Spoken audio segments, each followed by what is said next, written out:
LVFGC. Today we have a very special guest, SVL, one of my favorite Tekken players I've ever met in my experience. Like, Buzz. Yeah, you gassed me up, man. Let's just you can say little things. Welcome. Hello, what's up? How you been? I've been really good. I'm really glad that we can get together and talk about just games and how you've been and everything. You know, I really appreciate you stopping by, and I want to let everybody know and get to know you. I want to make sure that we can show off as many Vegas players as we can. So I really appreciate you stopping by and participating. It's awesome. Yeah, for sure. Thank you very much for inviting me. I appreciate you doing this series. It's really cool. I'm excited. Yeah, that's the problem. I love it. So first, I just want to ask you, how long have you been playing fighting games? That is a good question. I have technically been playing fighting games since I was a kid, but if we're talking about competitively, I probably didn't take fighting games seriously until around 2011, 2012. Yeah, but the reason why I started taking it competitively around that time was because it was my first year going to EVO, back when it was at the Caesar's Palace and back when it was like free. But when I first experienced EVO, playing Marvel 3 at that time, oh man, I had so much of a blast. You know, from that point on, I was just like, man, I really want to just like play these games. It's fun, and Yeah. there's a tournament like EVO in Vegas every year. Like ever since that EVO, I've been attending almost every. No, I've been attending every EVO since 2012, except for this year because you know. Yeah, circumstances. Yeah. I feel that. Awesome. So you think like Evo and like those tournaments was like your turning point into kind of competing more? Because you said you were playing before, but once those tournaments started popping out, was that like your inspiration to become like better and improve?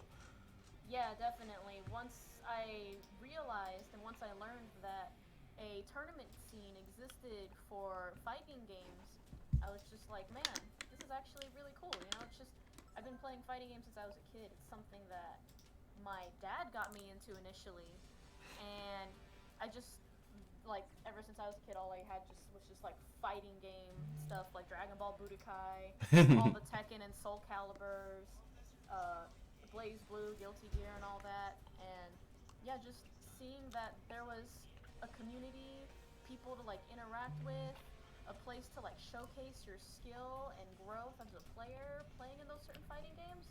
Yeah, definitely. It was definitely a turning point for me in my life. I don't think I'd be here where I am now had it not been for the discovery of Evo at that time. Wow, that's beautiful. That's an amazing story. If there's like one thing that you really miss about locals, since I know this year a lot of people have not been able to experience like the local tournaments and such, what's like one thing that you really miss about those local tournaments? I do want to say the offline experience, but I feel like a lot of people will agree with me in saying that the social aspect of locals is the biggest thing that I miss. The reason being is that one of the biggest things is that when it comes to fighting games, and you know, we're called the fighting game community for a reason. The whole idea, the whole concept of that community is there at locals, and it was just really nice seeing at PSG and at GameWorks. You know, seeing like 30 to like 70 different people playing different fighting games all at once, and everybody's just having a really good time interacting with each other. You know, just all the good vibes. I just really missed that in-person interaction with everybody. It just felt like it was kind of like a family get-together kind of thing. Yeah, it's Very homey. You know what I mean? yeah. I really do miss that. It was just nice seeing everybody just enjoying themselves playing different games and just having fun.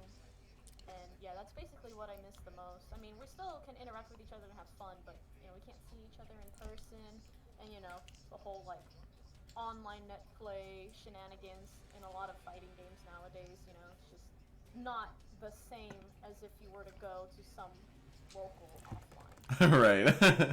I agree with you. I miss that too. I really loved the fact that when you get introduced to the fighting game scene, especially with my experience, when I first entered GameWorks for the first time, there were so many players playing all kinds of games, and it literally shocked me with the amount of players that were actually just getting together and actually helping each other and be like, hey, you may have lost this game, but this is what you can do to get better. We can keep practicing. Like it felt like I walked into somebody's house and I was like, hey man, you want to play like some Dragon Ball? I'm like, yeah, and they just welcomed me with open arms. So I really do love the scene. I miss that too, and I definitely want to be able to express to everybody else out there that all of your local scenes and your tournaments, go support those. That's what keeps everybody going. Like a lot of people who are ones running that, they put in a lot of work. So holler at them, give them some love, give them a hug, send them a selfie, do what you gotta do. Yup. Hashtag support your locals. Support your locals, baby. Whatever's going on, even though if they're doing it online, support them regardless. Like NLBC Wednesday night fights. Let's see what else they got. Like the 404 esports in Atlanta. Yeah. All that stuff. So it's just anything that you have in your local scene that's doing what they can to have like an online experience, just to kind of bring back that community feel. It's best to support them because after all this settles down, once we get something like a vaccine or something that'll help us return to some sense of normalcy, but it may or may not be there anymore because this whole situation just really hurts local businesses, and a lot of the locals are like small owned businesses. It's kind of hard to keep them afloat during these times, so Yeah. definitely support your locals. It's very crucial, so that way next year we'll still have locals. Exactly. Alrighty, so I just want to ask you a little more about Tekken now. When I first met you, I definitely saw you playing that Lee. I was like, whoa, who is this girl with the jacket and the silver hair? So I just want to ask a little bit about Tekken specifically. I'm assuming Lee is your favorite character, but do you have a favorite character in this game? Yeah, so aside from Lee being my favorite character, actually, when I was younger and until maybe like Tag 2, my favorite Tekken character of all time was actually King. Hey. Yeah, just his overall character, he's just this philanthropic orphan wrestler. Like, he's just a super nice guy. Like, the dude's wholesome, and then he has a really cool concept. Like, his overall character design is super cool. You got the tiger mask, wrestling.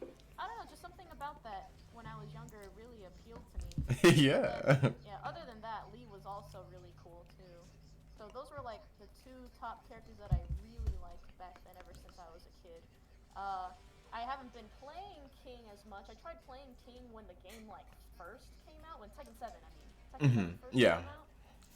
But I learned that I wasn't really that good with him once I realized like how competitive Tekken played. Yeah. That's why I like switched to Lee, which sounds weird because Lee is also like not the easiest character to use from what everybody says, but it was just King wasn't just sitting well with me at the moment, so I just switched to Lee until I got better with him, and then I recently went back to King just for a little bit just to see how I've been doing, and yeah, he's really cool. That's what's up. That's really cool. So yeah, let's play a few matches. I just want to definitely ask you more questions about Tekken itself. I consider myself a introductory player to Tekken. Tekken 7 is my first Tekken, but I definitely want to be able to play with everybody and improve. So yeah, let's just get a few games in, and I'll ask you a few questions about Tekken specifically. Okay? Yeah, sounds good. All right. Hey, for your first Tekken though, you're doing pretty well. You're like absorbing the information really well. Thank you. I feel like I learned how to learn like fighting games just by being within the scene. Cause like I remember I used to be super intimidated from Tekken, and when I first saw everybody, I was like, oh my gosh, these guys are super good. They're doing slow mos and all these rage drives, and I don't know if I can play these dudes. Like, what am I doing? Yeah. It was insane. And so I think my first thing that like got me shook was I met Anthony Tran, and he was going in with his Jack 7, and he's playing against I think Wayne Gamble, and I was like, wow, like how do these guys like get this good at the game? And then somebody told me, if you wanna improve, you gotta ask questions, and don't be afraid to ask questions. Like you need to get out there and be like, hey, if I'm doing something, ask for feedback, review your videos, and do all those kinds of things. So I feel like I've learned how to learn, just with within the scene, just because of all the love that you guys have been showing me. Yeah, definitely. I think that's great. A lot of people, see, that's the whole point of locals and casuals. Just you get that experience to be able to learn how to learn. You know, online doesn't necessarily give you that. When you play online, you just play against these people, and you're kind of like are left to your own devices as to how you're gonna learn. Yeah, it's just But like it's a much longer process doing this on your own and not asking questions because you have to test a lot of things, figure out what to do, find your frame data. If it's that deep, like you gotta really go into your brain. You know what I mean?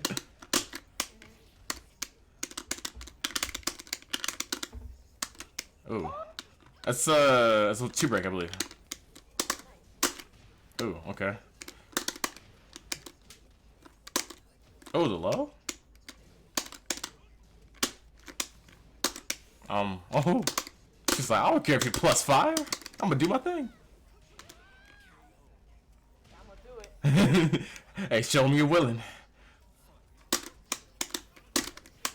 Oh, thank you. Oh God, that was a drop. Ooh.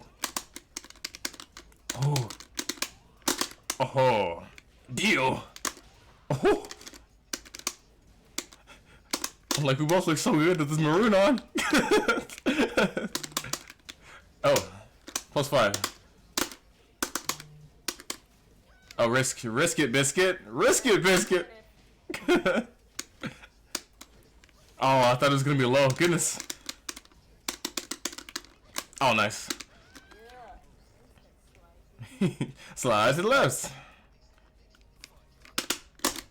Oh. Oh,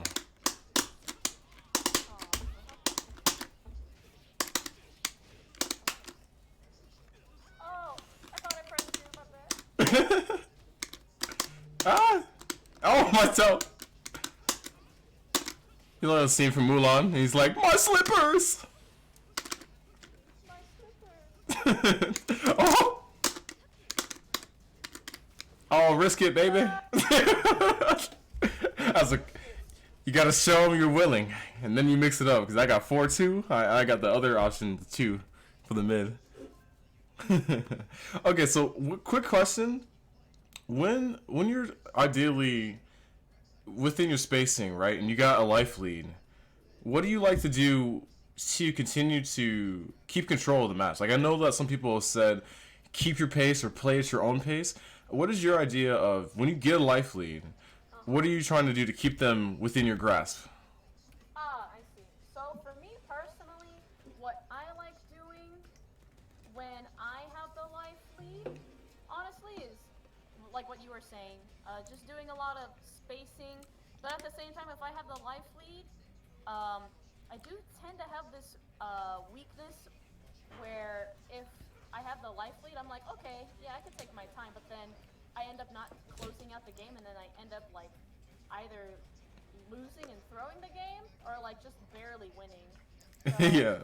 personally, for me, if I have the life lead and it's like very early on in the game, I would just space myself out for the time being. Kind of just wait and see what you do. Like how you committed to those strings and how you did that. I just waited, and when you did that, then I punished you, Mm-hmm. kind of thing.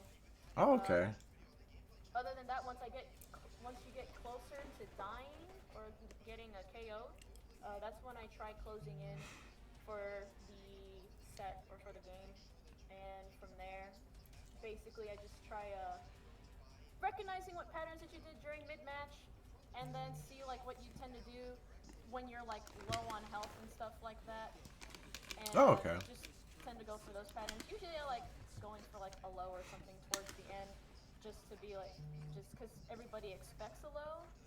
But like the reverse psychology is like, oh, since I expect the low, they're gonna do a mid. I'm just gonna stay blocking high, so that way I don't get hit by the mid, because the mid would do more damage. And then I'm like, nope, just gonna do a low. Yeah, I think I have a tendency to do that as well. Like, I've learned through my experiences, like, I'd rather take a low and take that chip damage than taking a launching mid or just a big Yeah, counter hit mid. I like would rather take that risk. But sometimes it's yeah, like I'm standing too much, so I do need to be aware of like low parrying and then snake edges. So I think that's another thing of me just learning within my experience. yeah, definitely. But yeah, for me just wanting to space myself out, see what you do, kind of just absorb what you're trying to do, and then take it all in. And if I can continue to go aggro, I could, but if not, yeah, just give myself space. Because some people get really impatient when you're patient, so. I see. Okay. Oh. Ah! Wow, that I know, I was like, just please take one more step. One extra step. Ooh, kind of hit. oh, nice. Oh, I didn't scoot up. Oh, nice.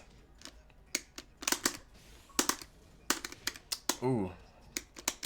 Nice mid. I did up forward four. Goodness. Oh, it's a mid. Okay, it's a mid. I went for the mid that time, though. You're right. When I said I would go for a low. Oh, nice. It's a counter hit. Oh, no.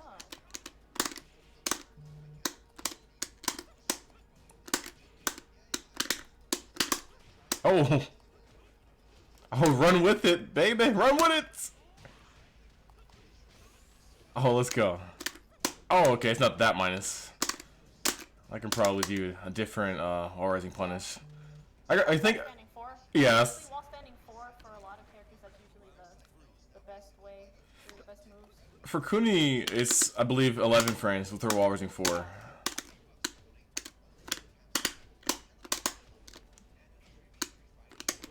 Ooh. Oh!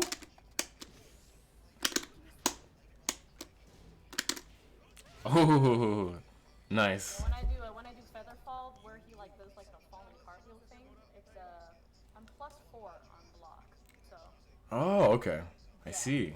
So if anything, one of your options could be like special, like character specialty. Is that I think you can do that. Oh wait, no, your parry is from back turn, huh? Yeah, it's a back turn parry. Oh, never mind. I was gonna say. She can do it on her own. This is kind of like, it's rough. It has a startup. I feel like it, if it started up like a half a second faster, or if it was like 2 frames faster, I think it'd be really scary. Yeah. Definitely.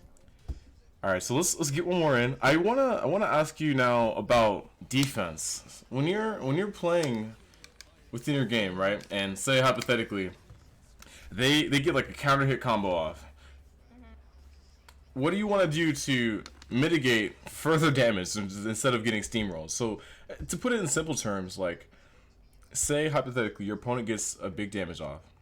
Yeah. What do you do in the situation after you wake up and you've done your Oki option? What's your ideal thing to go for your defense? I see what you mean. Okay. So basically, after you've been dealt like big damage, for me personally, I would like to, even when it comes, like it's just similar to like when I had the life lead. I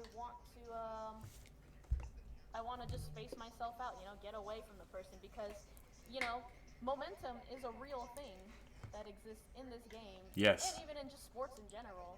So by mitigating momentum, by spacing yourself out, basically giving yourself some breathing room between you and the opponent, you reset the neutral and you basically get more time to like think and figure out, okay, now I don't have the lead anymore. What can I do here? But the person's not able to be offensive as much anymore because you're facing away from them. I see. Okay. So that's what I like to do. Also, just other than space out, just kind of see what they like doing. Because usually, if they have the lead, sometimes they try to close up by doing something like really dumb or risky. Yeah. So it could just be like just kind of like wait out and see what they do. Okay.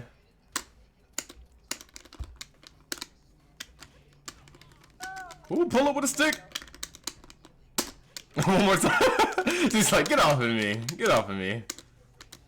Ooh. Oh, the spike. No. Oh, I actually could have caught that.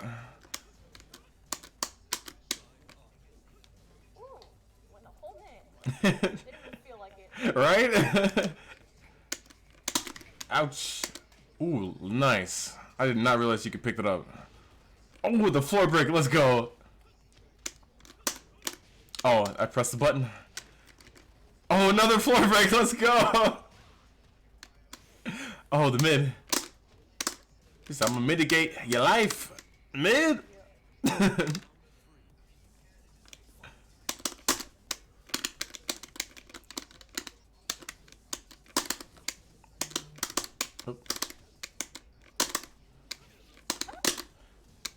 Oh, nice. Here we go. I was like, okay, don't slide. I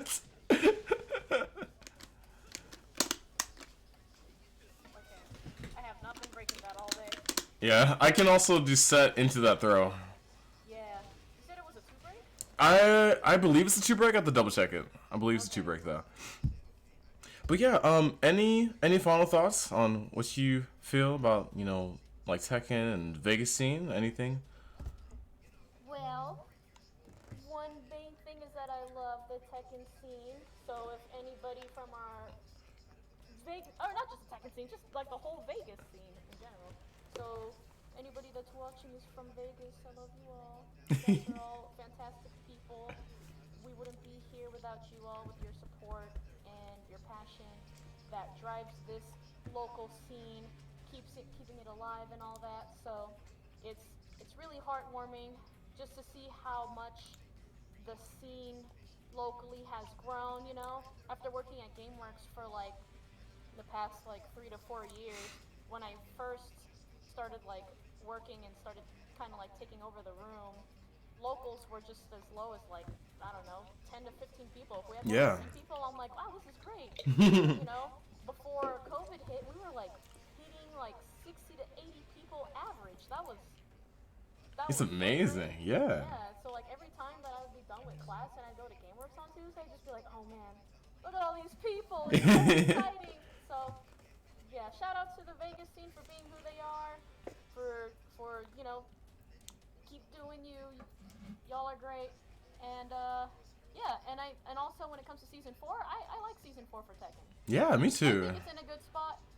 Like, you know, the netcode obviously is like one of the biggest things. I know some people are like kind of against how Tekken has become up to this point, but for me I feel like this is the best state that Tekken has been in quite some time. Yeah.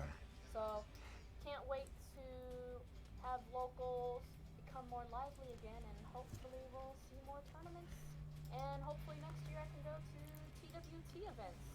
Yes, that sounds exciting. I just want to thank you so much for participating today and showing me what's up with your Lee. I really definitely appreciate everything that I've learned. Like, I honestly want to credit you for my knowledge within this game. You know, I've really felt like you and a lot of local Tekken players really introduced me on my eyes to this game. So I really just want to thank you, and even your brother AGL, AJL. That's my homie. He's great. You guys are awesome. I definitely want to keep everything going, and we're gonna get a bunch of more Vegas people on the channel, guys. And yeah, just thank you again. I really appreciate you. Yeah, I love to hear it.